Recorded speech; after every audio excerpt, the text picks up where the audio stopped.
Hello everyone, my name is Richard Helliwell from the University of Nottingham. I'm presenting on something quite different, which is the Environmental Sciences of Emr. And this research stems from a NERC-funded project on evaluating the risk of AMR developing agricultural manures and slurries. Part of that project is sort of an ethnography of the science of the project itself, and the other part is to do with the sort of farm practices of animal health, but today I'm going to present on the environmental sciences of AMR. So although the resistance of microbes, bacteria, funguses, viruses, parasites to the curative action of antibiotics and antimicrobials more broadly is a fairly obvious threat to human and animal health, the environmental dimension is increasingly considered of significance. This stems from recognition that large quantities of antibiotics in particular and other antimicrobial residues enter the environment, for example directly in the form of pharmaceutical wastes, and more diffusely in the sort of human and animal wastes of people and animals under treatment. The consequence of this is that is potential for the antimicrobial selection pressures to extend into the environment, permeated as it is with antimicrobial chemicals. The environmental sciences of AMR is interested in tracing the fate of these antimicrobial chemicals, specifically antibiotics, although they do consider some other antimicrobials, and as well as what is the implications of this antibiotic pollution on the selection and transmission of AMR bacteria and genes in the environment. But in attempting to approach these questions, environmental scientists are confronted with the extensive, albeit uneven, chemical infrastructures which are described by Michelle Murphy as the spatial and temporal distributions of industrially produced chemicals that permeate our environment extensively and ubiquitously. In this case, I'm talking specifically about antibiotics as a sort of chemical pollutant. But what is further of interest for the environmental dimension of AMR is how these chemical infrastructures shape the even more extensive and ubiquitous bacterial ecosystems that are the actual objects of concern. And so when confronted with this sort of complexity and uncertainty of both the sort of antibiotic chemical infrastructures and the bacterial ecosystems, how do you begin to grapple with these sort of things? And it's here that we introduce environmental imaginaries as a way in which the environmental scientists structure the environment in certain ways to justify and propagate certain types of scientific inquiry in certain places, spaces, and sites. So there's quite a diverse social science literature on imagination and imaginaries, which I'm not going to attempt to unpack now. But I'm going to sort of distill four important themes which we draw upon in our analysis. So the first is that imagination does important work. It distinguishes from fantasy, and it represents a cultural resource imbued with performative power that motivates and directs action, highlights issues and objects of concern, and provides a way of structuring complex and uncertain systems. Secondly, imaginaries are often collective achievements, articulated and shaped by groups, that also ties them together by representing a shared repertoire. The scale of such groups within the literature can extend to nation states, or it can represent groups of scientists or a single company. Thirdly, imaginaries are rarely ever settled. They are constantly in a process of contestation. This contestation can occur both within a group with different sort of actors within groups representing or putting forward alternative conceptualizations, or it can be between different groups that are presenting different visions or putting forward different visions. And finally, imaginaries, when enacted geographically, act as a powerful means of envisaging the world, experiencing and reshaping it. In this case, shaping the spaces, places, and sites that are deemed significant and are exposed to the gaze of scientific inquiry. What we're describing here as a environmental imaginary embodies a collectively produced constellation of environmental imaginaries that structure the gaze of scientific practices towards certain places, objects, and scales while stabilizing certain relations. In examining these imaginaries, we're not just motivated by trying to describe the field of environmental AMR. We also recognize that it creates an opportunity for social scientific intervention, perhaps introducing alternative conceptualizations of the environment that might be productive. So the empirical material that informs this work is based on 8 interviews with 10 scientists, primarily environmental microbiologists.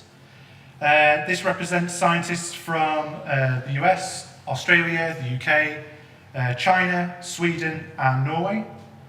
These individuals were primarily all microbiologists, but they were from diverse backgrounds within that field: microbial toxicology, marine biology, microbial bioremediation, microbial ecology, and epidemiology. However, they were primarily motivated by genetic methods, genetic sequencing, metagenomics, etc. These interviews were complemented by observations made over 4 days at the Environmental Dimension of Antibiotic Resistance Conference, or EDAR, which was an international conference where we also distributed a questionnaire, which we received 15 returns, which was about a 30% return rate. And the result of this analysis, we've identified sort of 4 major environmental imaginaries that sort of sit alongside with each other, overlap and are nested, etc. So we'll start describing these now. So the first is the environment as the hotspot. So hotspots are imagined as sites concentrating antibiotic pollution and microbial life, producing high selection pressures, and enabling the accumulation of antimicrobial resistant genes and bacteria, and they're positioned as the ideal places to start from. So the most prominent antimicrobial hotspots, some of which are represented on this diagram, are wastewater treatment plants, followed by polluted rivers, liquid animal slurries, and soil amended with human and animal waste. Yet the hotspot wasn't restricted to this relatively small scale. The Global South, for instance, was routinely positioned as a hotspot due to the perception that the purchase of antibiotics for human health was relatively easy and there was lax governmental controls. This was replicated in agriculture and agricultural use of antibiotics. But also the Global South was positioned as a site of considerable pharmaceutical production, which itself was poorly regulated, and having poor existing infrastructures for sanitation and wastewater treatment, all of which were considered to contribute towards the Global South being positioned as a particular hotspot of the selection for antimicrobial resistance and its transmission elsewhere.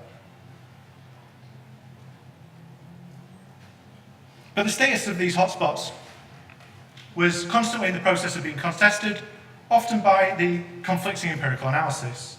So on the first day of the conference, some particularly prominent Swedish researchers claimed they'd not found any evidence to suggest wastewater treatment plant, albeit in Sweden, were a hotspot within bacterial community selection, the result of which was significant discussion across the conference. One response to this was to shift the emphasis of the hotspot, as I already mentioned, to wastewater treatment in the Global South, for instance. Rather than wastewater treatment plants per se being a hotspot, it was therefore ones particularly within the Global South that were of concern. As you perhaps might imagine, some of the researchers from the Global South weren't particularly pleased with this sort of characterization, and shifted focus to particular types of hotspot, or wastewater treatment plants as a hotspot, particularly those downstream of hospitals or pharmaceutical plants, which could theoretically be anywhere in the world. And so there's a politics of the hotspot, as this sort of imagined site shifts in response to different types of contestation. What doesn't happen is an abandonment of the hotspot itself, because it does significant work focusing the gaze on particular areas that allow scientists to start and justify those sites as being of interest for empirical analysis. So the next sort of imaginary is the environmental reservoir. So this has 2 slightly different elements, both of which emphasize resistant genes. So the first imagines the environment as storing a distinct resistant genetic community of environmental resistant genes, which might represent a novel emergent threat if they make the jump from this kind of environmental reservoir into sites of significance for human health or animal health. Whereas the second way in which the environment is imagined as a reservoir is more akin to a sort of disease imaginary, an infectious reservoir, but with resistant genes rather than a disease, which is represented by this diagram. I quote, "Is wildlife a reservoir of resistance that will just re-perpetuate the problem that we currently have?" And this imaginary informs a certain type of genetic prospecting that aims to comprehend the environmental genetic reservoir and thus identify possible novel resistant genes, or the prevalence of known resistant genes within it. And at the same time, it creates a clear idea of what the risk from this environmental reservoir might be for humans. However, while the medical analogy remained uncontested, this idea that the environment represented some sort of store of resistant genes was, I quote, "The other word that colours our thinking is reservoir. That word implies a great big storage vat, where resistant genes kind of accumulate and sit quiescent, waiting to pounce on us, and that's completely wrong as well. Those genes are not a reservoir. They're not in a reservoir. Those genes are doing something real.